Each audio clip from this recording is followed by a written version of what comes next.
Mula sa bridge o pilot house ng BRP Cabra, tanaw kung paano sa lawak ng dagat bumabalandra ang mga barko ng China, kabilang na mismo ang mula sa China Coast Guard. Laking hamon ito para sa crew ng Philippine Coast Guard vessel kung paano malagpasan ang mga pangaharang para maisagawa ang supply mission. Sa pagkakataong ito,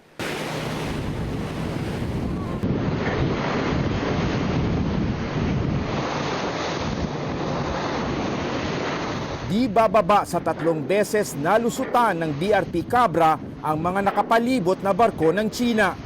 Ito yung halimbawa ng mga Chinese Maritime Militia. Noong mga nakaraang taon, itinatanggi pa ng China ang kanilang existence at ginigiit na sila ay mga lehitimong mga mangingisda.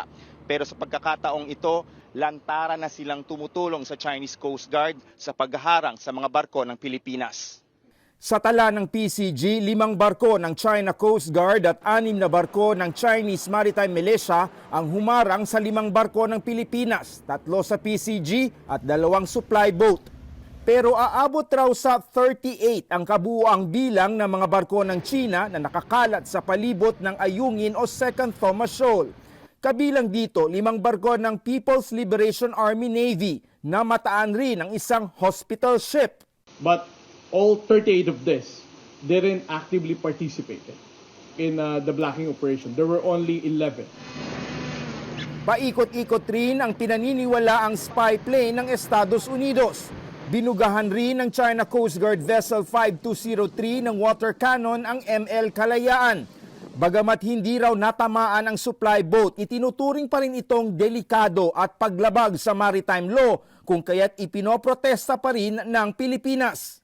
It doesn't really appear good to see a fellow Coast Guard violating the rules they are supposed to protect. The behavior that does not reflect well what Coast Guard should do.